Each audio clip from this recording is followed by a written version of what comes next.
Hey folks, Steve here. How you doing? Just a quick one. The old way of doing benches. Piece of plywood and sawhorses. Now in this case, a little bit of an upgrade in the fact that I've got some 2x under there adding some support.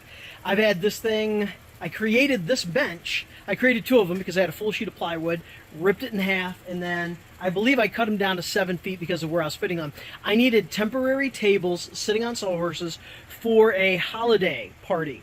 And we needed stage food and everything out on our addition, which is right, don't get you, right behind me. See all that big bank of windows on the first floor? That's the kitchen. It's all done now. But back then, that was just an empty framed-in room with windows. But it was just studs. I think I may have had some temporary insulation in there just to maintain heat. We had a family party, and I needed to basically just have a way to stage food or keep things warm with crock pots or with... So with that, I created two of these just to stiffen them up. That's why I put the 2x underneath, and they worked. And then when we were done with them, I just left them up for a while. We continued to use them. They navigated down in the basement, and then we used them again for a long while. And then eventually one of them got set outside for a long time, warped because of the weather, and was basically just trash. This one has survived. So it's a survivor bench. But this is the old style bench, and that's the history behind the old style bench. And this is what I would set up on job sites. You know, just this kind of bench, right? And then, of course, upgraded. While back in 2020, I upgraded to this kind of bench. Paulk it's not a smart bench. Paulk bench, probably version 2.0, but I used the 1.0 rail system to support the table saw. So the rails come out of the back there. I can set my table saw down on it. And then this whole table is an outfeed, which is the reason why I built the table to begin with. I work alone almost always. I need the outfeed. And setting this thing up and getting it the proper height was always a pain in the caboodle. Now it's not. So I love this bench. Bench is heavy. Now, hey, here's a modification to the bench. It's not really a mod, but if you're doing a bench like this and you make the material supports, if you have a piece of dimensional lumber, set it on the material supports, and then you get an additional shelf out of it. There's a shelf way down underneath, but once you start loading materials up, then you actually do not have access to the spreader shelf. The spreader shelf actually indexes the sawhorses, so when you set the bench down, it'll automatically index to the sawhorses and kind of lock in.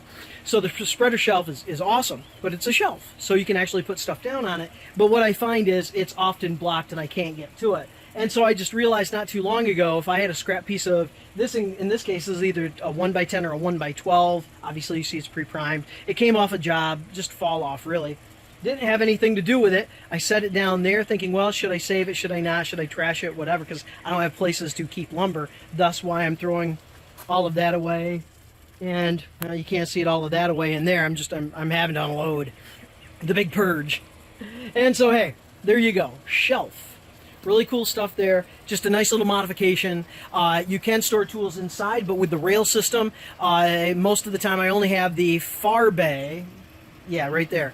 The far bay right there is open for tools. Everything else, there's a rail in the way. One side has more space than the other because my table saw and the rails are offset. But that being said, I'm looking forward to the next bench where you hang stuff off the bench, and so it's always open. There are no rails. I do love the material supports on these homemade, custom, according to Ron Paulk though, on his design on the sawhorses.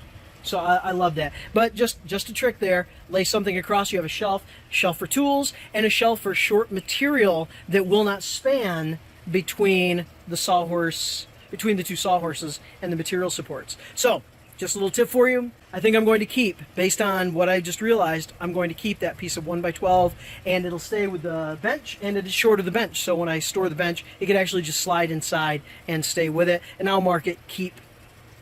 Y'all take care, have a good one, because you deserve it. If you would, like and subscribe, you're helping that channel grow, and I really appreciate it. Well, 2,000 subscribers down, looking for 1 million. Let's get there.